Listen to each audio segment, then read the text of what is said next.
Ashwin, career guidance expert. TNEA 2020க்கான first round கவுன்சிலிங்கான tentative seat allotment வந்து இன்றைக்கி ஏர்லி மார்னிங் வந்தது. மாணவர்கள் வந்து அதையெல்லாம் பார்த்துட்டு அடுத்து என்ன பண்ணணும் அப்படிங்கிற ஒரு நிறைய டவுட்ஸ் வந்து அவங்களுக்குள்ளே இருக்குது.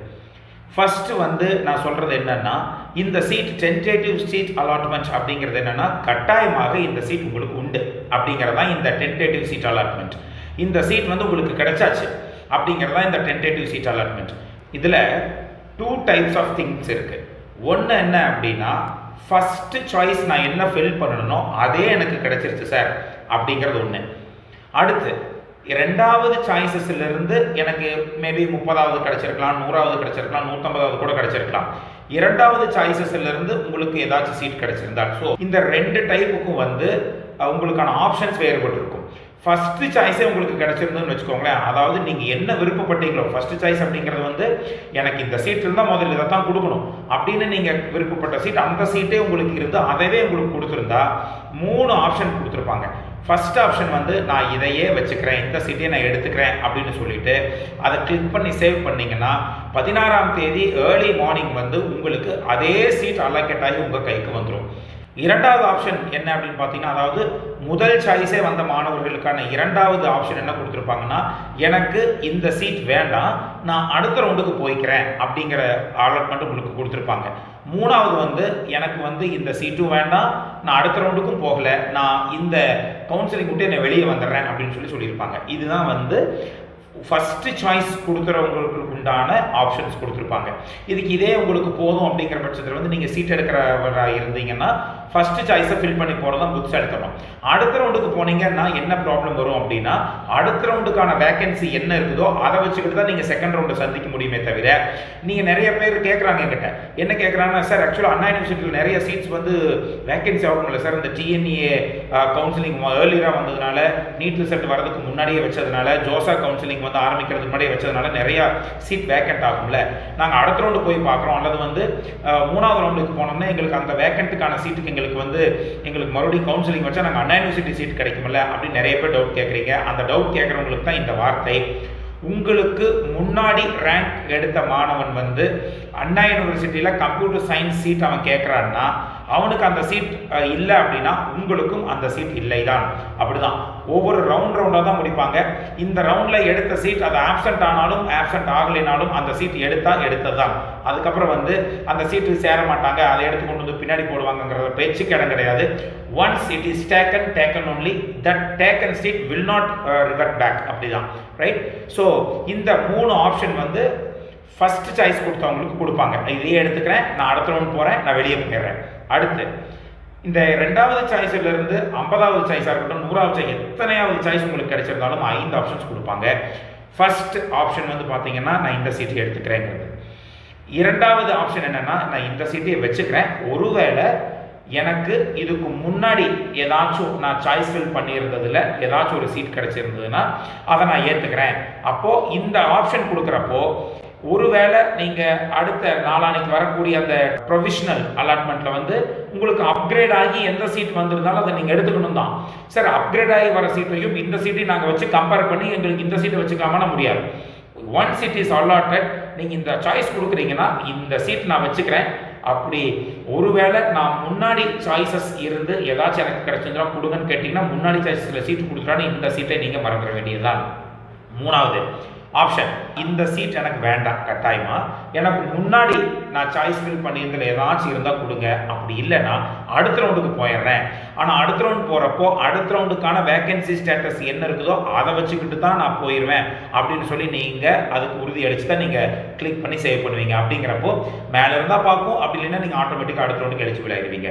அடுத்த ரவுண்ட் வரப்போ மறுபடியும் பணம் கட்டணுமா சார் 5000? தேவை கிடையாது. அடுத்து 4வது ஆப்ஷன் என்ன கொடுப்பாங்கன்னா, எனக்கு இந்த சீட்டும் வேண்டாம், ஏன்னா முன்னாடியும் நான் சாய்ஸ் ஃபில் பண்ணதுல நீங்கள் எதுவும் எனக்கு பார்க்க வேண்டாம், கட்டாயமாக நான் அடுத்த ரவுண்டுக்கே போயிடுறேன் அப்படின்னு சொல்கிறது 4வது ஆப்ஷன். இந்த 3வது ஆப்ஷன் 4வது ஆப்ஷன் அப்படின்னு என்னென்னா, 3வது ஆப்ஷன் எனக்கு இந்த சீட்டு வேண்டாம், பட் இருந்தாலும் எனக்கு மேலே சாய்ஸ் ஃபில் பண்ணதில் ஏதாச்சும் இருந்தால் கொடுங்க அப்படின்னு கேட்டால், இல்லைன்னா நான் வெளியே அடுத்த ரவுண்டுக்கு போயிடுறேன்னு கேட்டால் 3rd ஆப்ஷன். 4th ஆப்ஷன் என்னென்னா, நீங்கள் மேலே பார்க்கவே வேண்டாம், இந்த எனக்கு கொடுத்த சீட்டு வேண்டாம், நான் அடுத்த ரவுண்டுக்கு ஸ்ட்ரைட்டாக போயிடுறேன்னா 4th ஆப்ஷன். ஃபிஃப்த் ஆப்ஷன் வந்து எனக்கு சீட்டும் வேண்டாம், எனக்கு எதுவுமே வேண்டாம், நான் வெளியே போயிடுறேங்கிறது குவிட் ஆப்ஷன். குவிட் பண்ணிட்டீங்கன்னா அடுத்த ரவுண்டுக்குலாம் நீங்கள் உங்களால் வந்து போக முடியாது. Once quit, so you cannot get in to the next round. நீங்கள் நெக்ஸ்ட் ரவுண்ட் போகிற மாதிரி இருந்தால் நெக்ஸ்ட் ரவுண்ட் போயிருக்கிறேன் அப்படிங்கிற சாய்ஸை நீங்கள் கொடுத்தா தான் நெக்ஸ்ட் ரவுண்ட் போக முடியும். ஸோ இதுதான் வந்து மாணவர்களுக்கு உண்டான இந்த 2 டிஃப்ரென்ஸ் இருக்கக்கூடிய விஷயங்கள் இருக்குது. அடுத்தவங்க என்ன கேட்குறாங்கன்னா, சரி நான் இப்போ எனக்கு ஒரு சீட் கிடச்சிருச்சு, எனக்கு வந்து இப்போ நான் திங்க் பண்ணி பார்த்ததுல எனக்கு கீழே இருக்கிற சீட் தான் அடுத்து. இப்போ நான் வந்து அண்ணா யூனிவர்சிட்டியில் சிஎஸ்சி போட்டிருக்கேன், ஆனால் எனக்கு அண்ணா யூனிவர்சிட்டியில் ஈஸி தான் சார் வேணும், ஆனால் அதை வந்து நான் 4வது சாய்ஸாக நான் போட்டிருக்கேன். இப்போ நான் 2வது சாய்ஸாக போட்டிருந்த சிஎஸ்சி கிடச்சிருச்சு, இப்போ நான் கேட்டால் 4th சாய்ஸ் கொடுப்பாங்கன்னா கொடுக்க மாட்டாங்க. சாய்ஸ் ஃபில்லிங் அப்படின்னாவே என்னன்னா, எனக்கு இந்த சீட் இல்லைன்னா இந்த சீட் கொடுங்க, இந்த சீட் இல்லைன்னா இந்த சீட் கொடுங்க, 3வது சாய்ஸ் இல்லைன்னா 4வது சாய்ஸ் கொடுங்க, 4வது சாய்ஸ் இல்லைன்னா 5வது சாய்ஸ் கொடுங்கன்னு கேட்கறதுக்கு பேர் தான் சாய்ஸ் ஃபில்லிங். அவங்க வந்து உங்களுக்கு 2வது சாய்ஸ் கொடுத்துருப்பாங்க, நீங்கள் 4வது சாய்ஸ் கொடுங்க அப்படின்னு கேட்குறப்போ yes they won't give you at all. Okay, அடுத்த கேள்வி மாணவர்கள் கேட்கறது என்னன்னா, சார் நாங்கள் வந்து பிசி கம்யூனிட்டி, ஆனால் எனக்கு சீட் ஓசியில் அலாட் ஆயிருக்கு அப்படிங்கிற ஒரு பெரிய டவுட் கேட்குறாங்க. அதாவது என்னன்னா, அதுக்கு என்ன அர்த்தம்னா, ஃபர்ஸ்ட் வந்து ஓசி அப்படின்னா அது ஓசி கம்யூனிட்டிக்கு மட்டும் கிடையாது, அது வந்து ஓப்பன் கேட்டகரி, ஜெனரல் கேட்டகரி. எந்த கம்யூனிட்டியில் இருக்கிற ஸ்டூடெண்ட் வேணாலும் இந்த ஓசியில் வந்து எடுக்க முடியும். ஃபர்ஸ்ட் நீங்கள் கேட்டிருக்கிற டிபார்ட்மெண்ட்டுக்கு ஓசி ஃபில் ஆனதுக்கு அப்புறம் தான் மறுபடியும் ஓசிக்கு வாய்ப்புகள் இருக்காது, பிசிக்கு அலாட் பண்ண ஸ்டார்ட் பண்ணுவாங்க. அப்போ இதை விட ஒன்று சுருக்கமாக தெளிவாக சொல்கிறேன் பாருங்களேன். உங்களுக்கு வந்து ஓசியில் தான் அலாட் ஆகிருக்குன்னா நீங்கள் முன்னாடி கேட்ட சாய்ஸஸ் வந்து ஒருவேளை நீங்கள் பிசி கம்யூனிட்டி அப்படிங்கிற பட்சத்தில் வந்து நீங்கள் முன்னாடி கேட்ட சாய்ஸில், அதாவது முன்னாடி வந்து ஒரு கல்லூரியில் நீங்கள் கேட்ட சாய்ஸில் வந்து ஓசிலேயும் சீட்டு ஃபில் ஆகிருந்திருக்கும், பிசிலையும் சீட் ஃபில் ஆகிருந்திருக்கும். அதனால தான் இந்த காலேஜில் ஓசியில் உங்களுக்கு கொடுத்துருப்பாங்க, அடுத்து பிசி ஃபில் ஆகும். இந்த மாதிரி தான் போகுமே தவிர, சார் நான் பிசி கம்யூனிட்டி சார் ஓசியில் அலாட் பண்ணியிருப்பாங்க, அது எம்பிசி கம்யூனிட்டியாக இருந்தாலும் சரி, எஸ்சி கம்யூனிட்டியாக இருந்தாலும் சரி, ஓசியில் சீட் இருந்தால் முதல்ல ஓசியில் அலாட் பண்ணிட்டு தான் பிசி எம்பிசின்னு கொடுப்பாங்க. அதுதான் ரிசர்வேஷன் இருந்ததுன்னா நிறைய ஆப்பர்ச்சுனிட்டின்னு சொல்கிறாங்க இல்லையா, அதுக்கு காரணம் என்னென்னா ஓசிலையும் போய் போட்டி போடுவாங்க, அது முடிஞ்சால் மறுபடியும் பிசிலையும் உங்களுக்கு சீட் கிடைக்கும். ஸோ அதுதான் இந்த இடத்துல இருக்குது. அதனால் அந்த விஷயத்தையும் வந்து மாணவர்கள் வந்து குழப்பமடைஞ்சிருக்கிறாங்க, அதையும் நீங்கள் செக் பண்ணிக்கோங்க. நிறைய மாணவர்கள் வந்து ஃபர்ஸ்ட் ரவுண்ட் இந்த டென்டேட்டிவ் சீட் அலாட்மெண்ட்டை வச்சு பார்க்கும் பொழுது கம்ப்யூட்டர் சயின்ஸ், ஐடி, இசிஇ போன்ற டிபார்ட்மெண்ட் வந்து அதிகம் விரும்பி எடுத்திருக்கிறார்கள் அப்படிங்கிறது தெரிஞ்சிருக்கு. மெக்கானிக்கல் டிபார்ட்மெண்ட்டுக்கான கட் ஆஃப் வந்து கொஞ்சம் குறைந்தே தான் காணப்படுகிறது. சிவில் டிபார்ட்மெண்ட் மிகவுமே குறைஞ்சிருக்கு. இதில் வந்து எலக்ட்ரானிக்ஸ் அண்ட் இன்ஸ்ட்ருமெண்டேஷன் இன்ஜினியரிங் டிபார்ட்மெண்ட்டுக்கான கட் ஆஃப் வந்து கொஞ்சம் இன்க்ரீஸ் ஆகிருக்கு. மாணவர்கள் வந்து அந்த டிபார்ட்மெண்ட்டை வந்து விரும்பி எடுத்திருக்கிறாங்க. So electronics and instrumentation and control அந்த டிபார்ட்மெண்ட் வந்து கொஞ்சம் மாணவர்கள் நல்லாவே ப்ரிஃபர் பண்ணியிருக்கிறாங்க. அதாவது இசிஇ, அதுக்கப்புறம் ட்ரிபிள்இ, அதுக்கப்புறம் இஎன்ஐ வந்து மாணவர்கள் எடுத்திருக்கிறதா தெரியுது. ஏன்னா பிகாஸ் இப்போ வந்து பார்த்தீங்கன்னா கிட்டத்தட்ட ஒரு டாப் 10 காலேஜஸ் தான் சீட்ஸ் மூவ் ஆகும். அடுத்து செகண்ட் ரவுண்டில் இருந்து தான் பார்த்தீங்கன்னா டயர் 2 காலேஜஸில் இருக்கக்கூடிய டாப் காலேஜஸ் வந்து உங்களுக்கு சீட்ஸ் மூவ் ஆகிறதுக்கான வாய்ப்புகள் இருக்குது. இப்போவே டயர் 2 காலேஜஸில் வந்து சில கல்லூரிகளில் வந்து சீட்ஸ் வந்து கம்ப்யூட்டர் சயின்ஸ் இன்ஜினியரிங்க்கு மூவ் ஆகியிருக்கிறதா தான் நம்ம பார்க்குறோம்.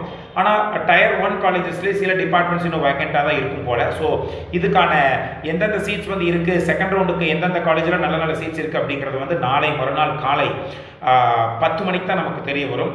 ஸோ 16ஆம் தேதி அன்னைக்கு காலை 10 மணிக்கு செகண்ட் ரவுண்டுக்கான நல்ல நல்ல காலேஜஸ் எந்தெந்த காலேஜஸ்க்கு நீங்கள் போகலாம் அப்படிங்கிறத வந்து அருமையான வீடியோ மூலமாக நான் உங்களை வந்து மீண்டும் சந்திக்கிறேன்.